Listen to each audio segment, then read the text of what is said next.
welcome back to Can You Not? We are actually in Pittsburgh, of all places. I know we hinted last week that we'd be somewhere completely different. Amber could not come this time, but we still have Jesse. Hey, what's up? And we still have Bryan Clark. Hello. And we have our very good friend, Austin Nebbia. Hello. Austin, can you tell us a little bit about yourself? No. I'm a soon-to-be Pitt graduate with degrees in theater and film. I hope to eventually get out to the West Coast and do cartoon voices full-time, because that's a job that people have. He's very talented, though. We know him. No, stop. But the, yeah. So, you know, and I've known this knucklehead for like, I don't know, what, 2-3 years? I would say maybe even 3 or Too 4. long? Too long. Like that. Generally too long is how long I've known him. Yeah. But yeah, and I heard that he might be able to come down, and I was like, come do a thing, and it was like, okay, so I'm here. Hi internet. Yep. How are you? So as per usual, we each have 10 minutes to talk about a topic. Jesse's gonna kind of be our, he's not gonna have a specific topic this time. He's gonna kind of just give input and stuff, just in terms of time-wise. Yeah, I'll be a moderator. Keep it succinct. Be a timer.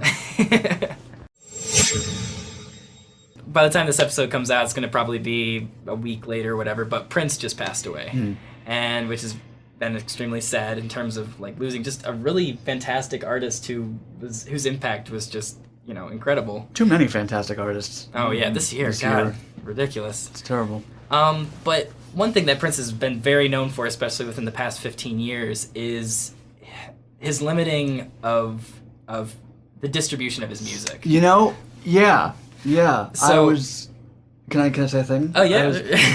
I was like, because when I found out he died, I was like, well, I want to go, like, I don't really even remember like what his sound was. Mm-hmm. So let me go on Spotify and look it up. There's nothing on Spotify. Yeah, there's like 5 songs or something. Which is, dude, and you know, most of the stuff I could find is like remixes by other people. On YouTube, it's like a couple live performances and stuff. Yeah, it's very restricted. Which it's crazy. I realized his point. Like, he was trying to create a value to his music and make it the exclusivity something special about it, which he felt was lacking in today's modern age. Right. But at the same time, that was actually what I was going to bring up. I feel like I wonder how much his legacy will live on with future generations because of that exclusivity, or maybe will his estate loosen things up? I don't know, but I have a feeling that might, at least for a good chunk of time, be very exclusive.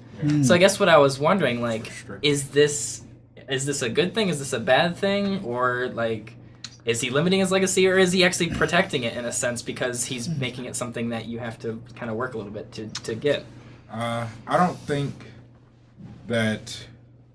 I think he's protecting more his money by doing that, if anything, because your legacy comes with the music. Like, he made the music. There's no denying that he made the music. Yeah. Even if people are illegally streaming the music, they're illegally streaming it because he made it and because it's Prince. You know what I mean? Right. So I think it's more about what the music means to you, like in terms of how much do you really want to hear Prince? Are you willing to spend $10 or to get Tidal and listen to it, or go on Apple and download a few songs for $1.99? You know. Yeah. So it doesn't really limit his legacy.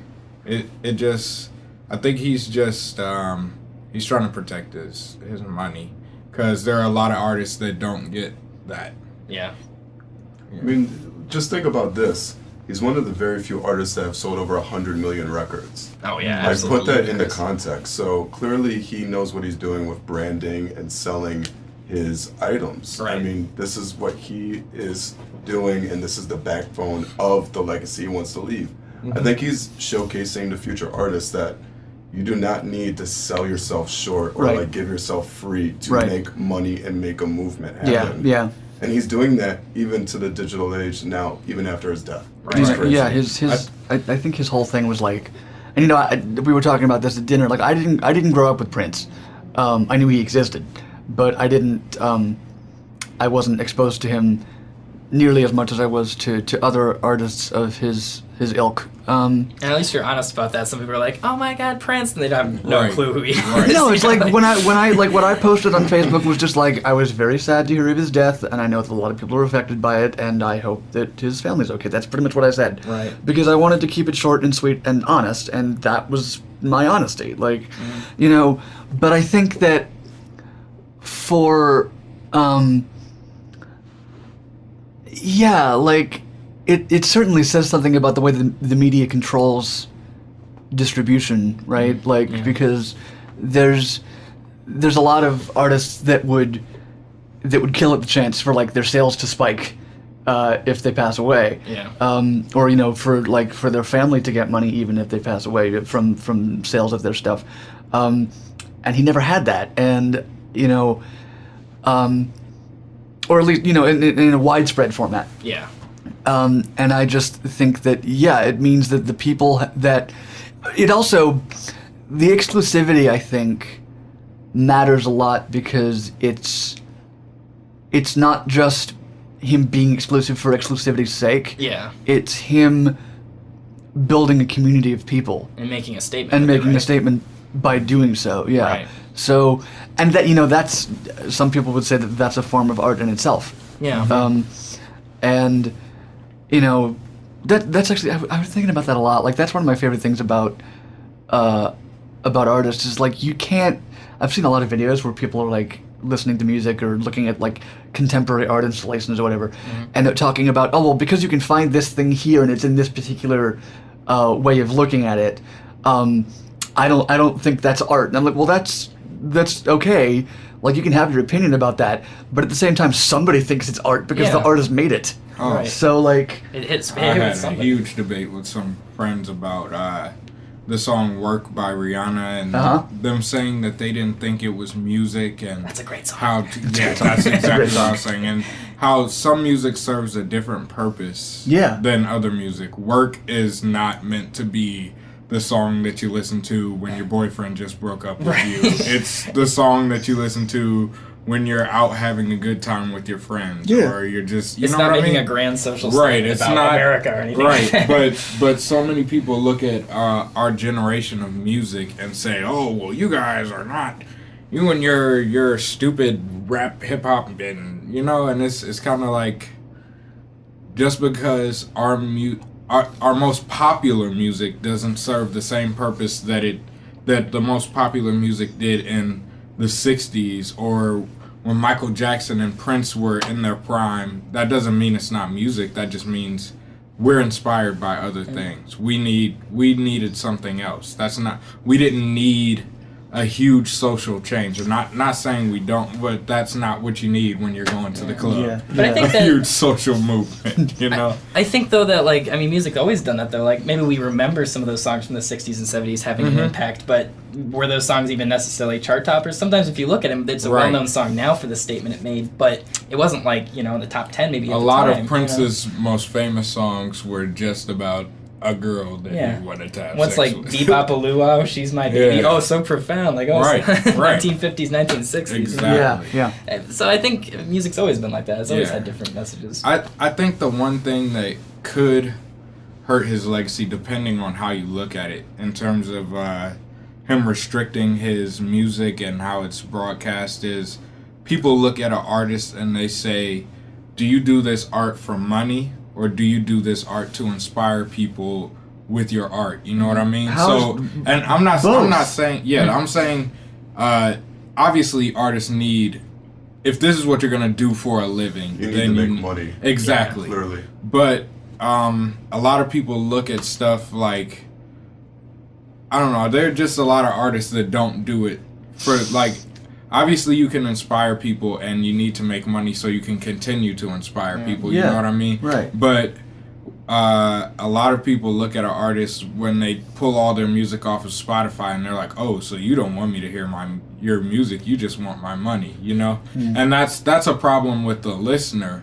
for the most part. Yeah. But it could hurt his legacy. I mean, here's the thing about, like, because I'm an artist, you know, I do. Yeah, we are. I do voices We're for a all living, very but that's creative people. Yes. I do voices for a living. That's artistry in some sense, but and I do it because, and you know, people that I know and people that I've talked to have always had this overriding philosophy about what they've done in my field and other fields. And I was talking to one of them one time, and I said, "Why do you, why do you do this? How do you keep going?" And he says, "Because I can't not." Yeah. And that's at the core of every artist. Yeah. You can't, if you're doing it just to make a living, that's great. You got to make a living. That's fine. But you can't do art and not be passionate about it. Yeah. So I think the two go hand in hand. Right. I think they have to. Rihanna felt something when she made the song. Right? Absolutely. Obviously. Absolutely. I mean, and like, think about this, right? So we look back at Prince, we look back at his career, and we look back at his impact in Minneapolis, Minnesota, and like the extenuating community of like African Americans in the United States. And you can definitely see that maybe to others, like the way he packaged himself, like it's super monetary, but to us, he gave us so much different things. Like he broke Outside of down, just that, right? he broke down like black masculinity roles. He made things Yeah, right. so He different. broke down all the Yeah. masculinity. He broke Every down all barrier. the Every masculinity. barrier. And like, Race barriers, gender barriers, sexuality, what was okay with being displayed on stage, like what your name could be. Yeah, true. He changed his name to a symbol. Moniker. Yeah, the symbol. That no one could pronounce. Now here's the question though: Yeah. did he, for this exclusivity thing? Yeah. Is it because he was famous that he had the luxury to do that, or do you think it's? Oh, never mind. It buzzed. All right, next topic. I'm sorry, I gotta bring up Hamilton. I got to. It's and speaking of rap and hip hop, that is life changing.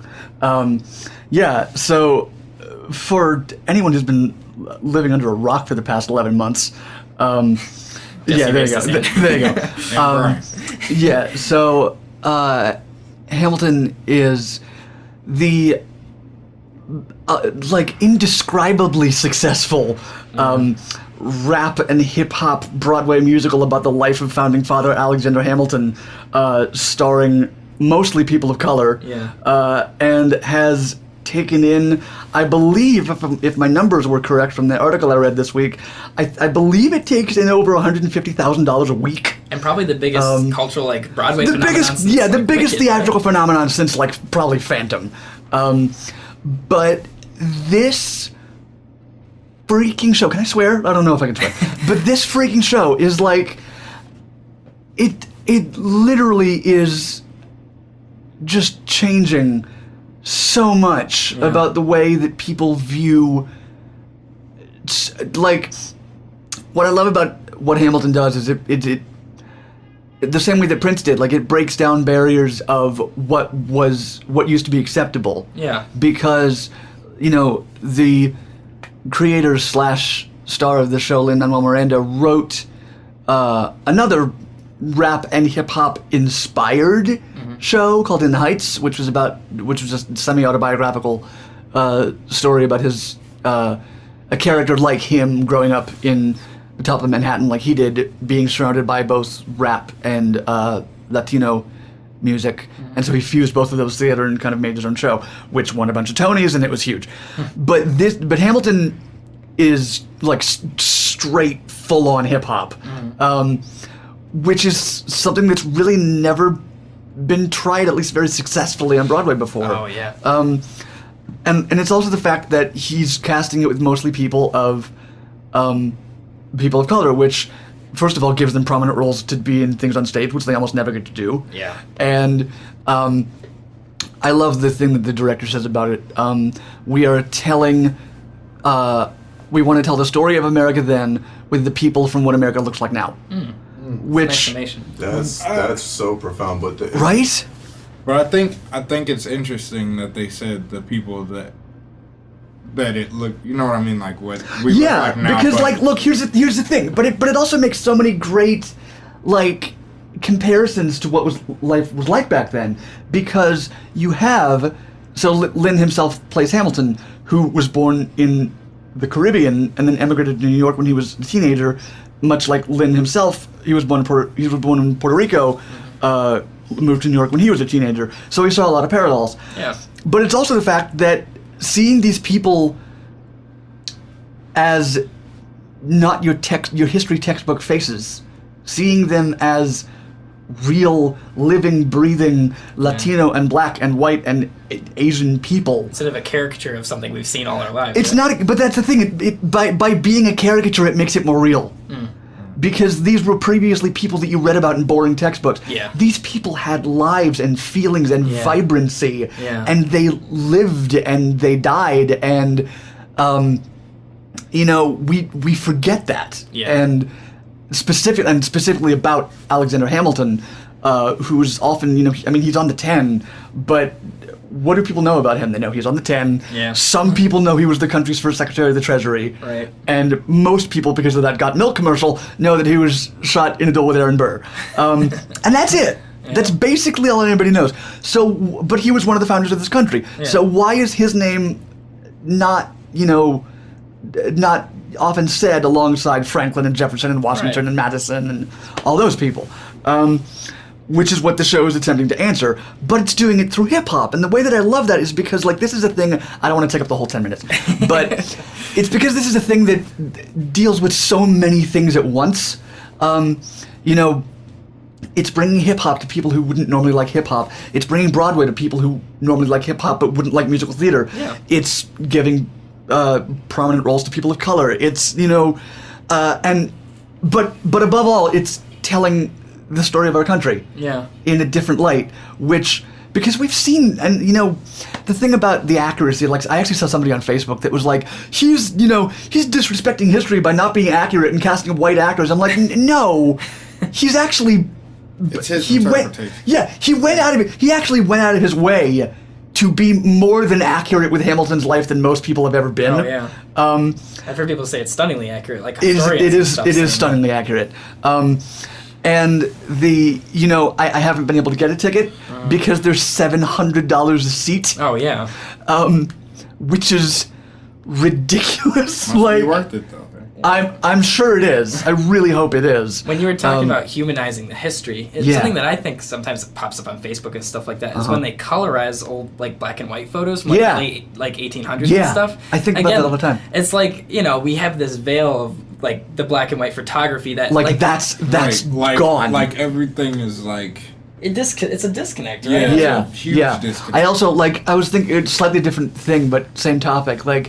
There's this, I don't remember, somebody invented this thing of connecting that feeling. Mm-hmm. He invented something, he coined some term for it, he called it a cultural bridge or something, and it's crossing the bridge is a really hard thing to do. Mm-hmm. But he also mentioned, he used it in connotation with a YouTube video, which, I don't know if you've seen this, but it's a thing from an old game show from the 50s or 60s called I've Got a Secret. Yeah. And I love that show.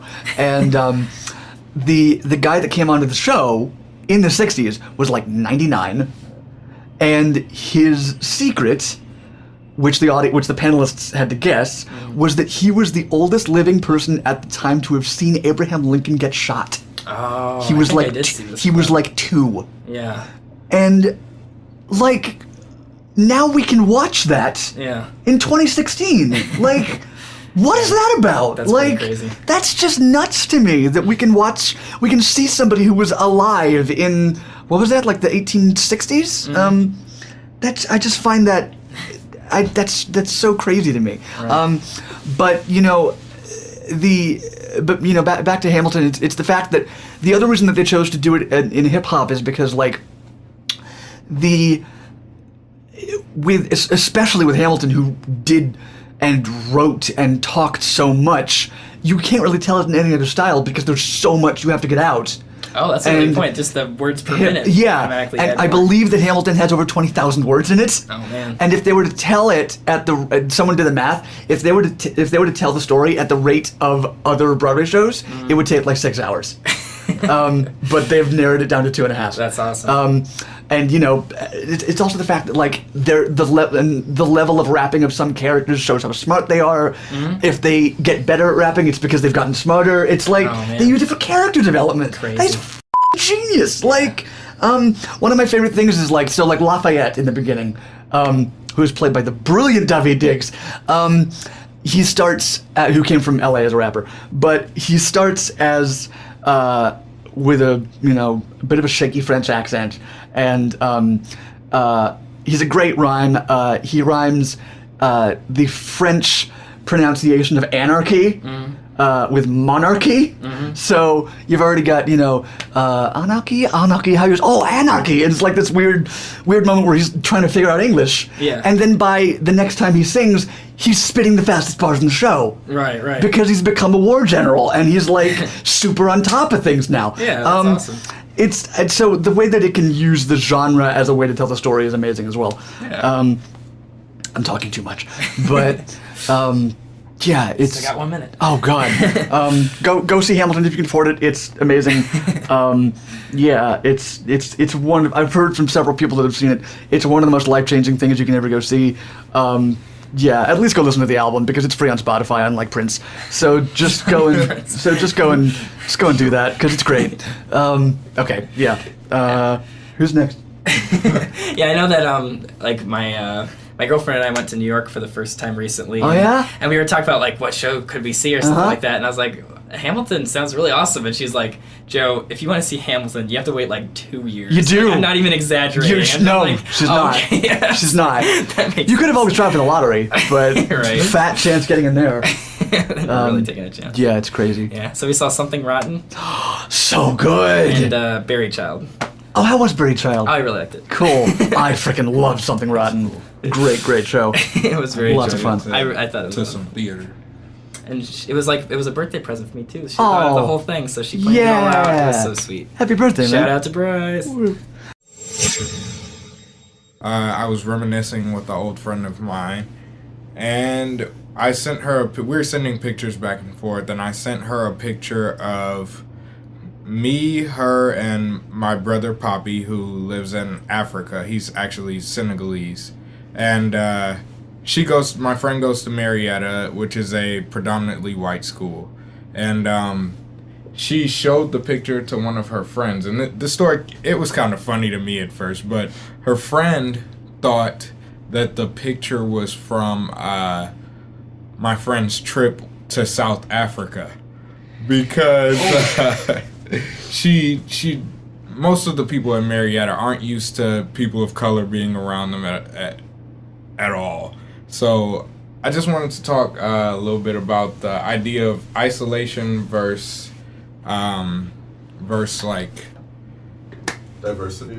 yeah, like in terms of like parenting and raising your kids. Like a lot of people think like if I keep my child within my community, they'll learn a lot more about their community, and you don't need to worry about what's going on over here. You know what I mean? Like Yeah.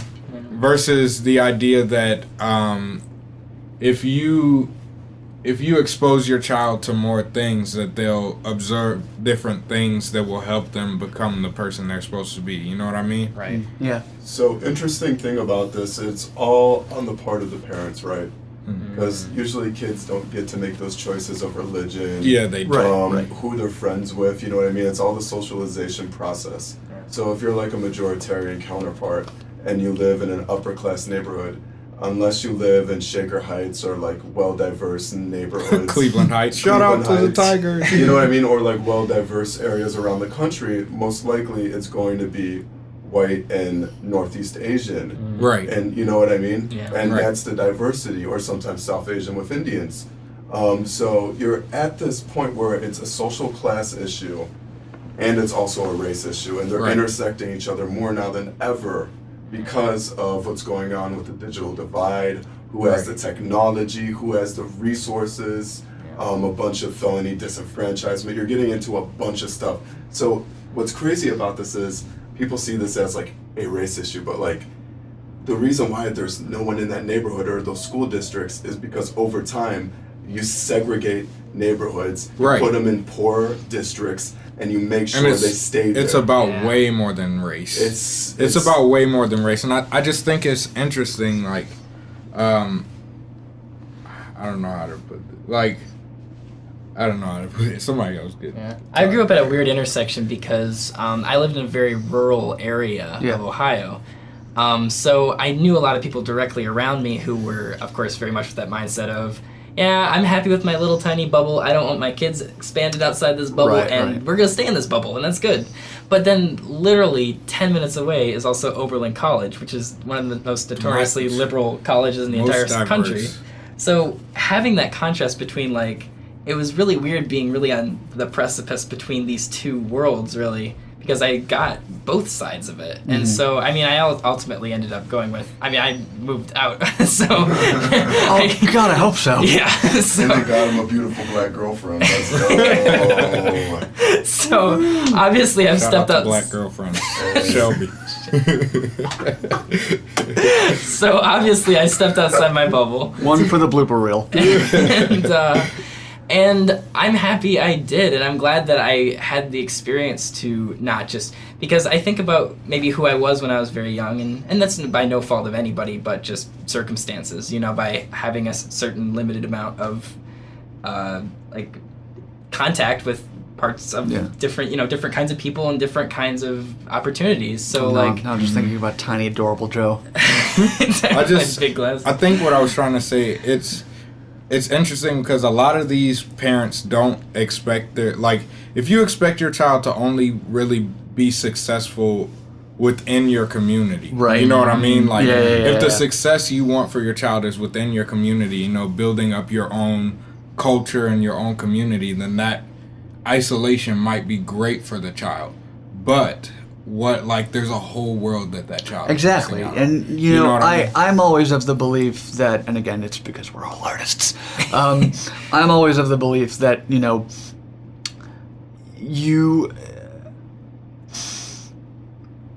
I think that the parents should provide food, clothing, shelter, and advice.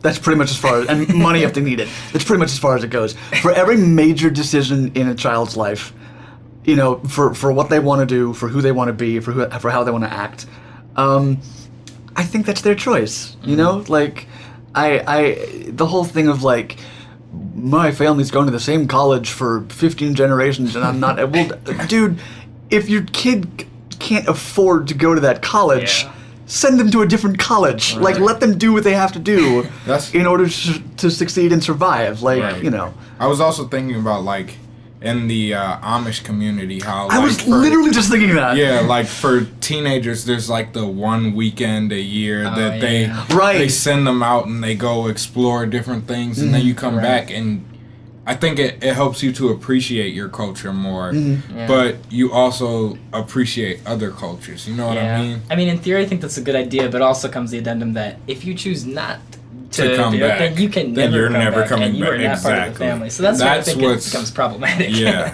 And I think in a sense it's at that radical point with the outside perspective, not talking about the Amish example, but you know what I mean? Like, the interesting thing about this is, like, when we're talking about community or, like, isolationism, it gets to this point where, like, there will be that one or two people of color that infiltrate that community.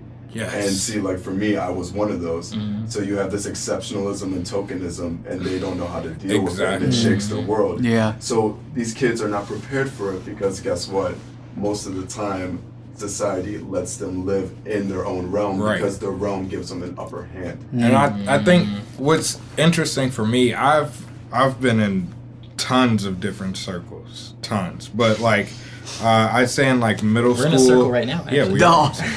In, like, middle school, I was the token black friend, kind of. Even though I was in Cleveland Heights, which is one of the most diverse communities in Ohio. Maybe even the country. Right.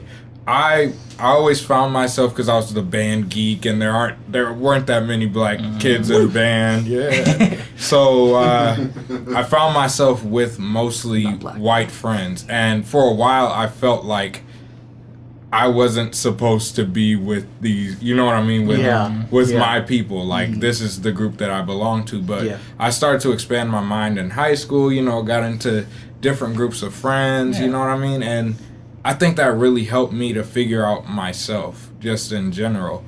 But it's just interesting seeing from both sides, you know what I mean? Yep. And from being the token black friend, and then how that person has to act. You know what I mean? Like, there's always that way that you have to present. Like, if I'm the only black guy in a room full of white people, You are the representative. I am the representative. You know what I mean? Yeah. Even if you guys all have been like exposed to black people that were not, you know what I mean? Like, I have to carry myself in a specific way. Yeah. I can't just be like me. You know? And I'm sure there are probably certain things you block yourself from doing in those situations, Exactly. right? Like, Exactly. just because of the pressure. And it puts a spotlight on this whole thing where like the people that weren't exposed to diversity are the ones that still shot call about diversity.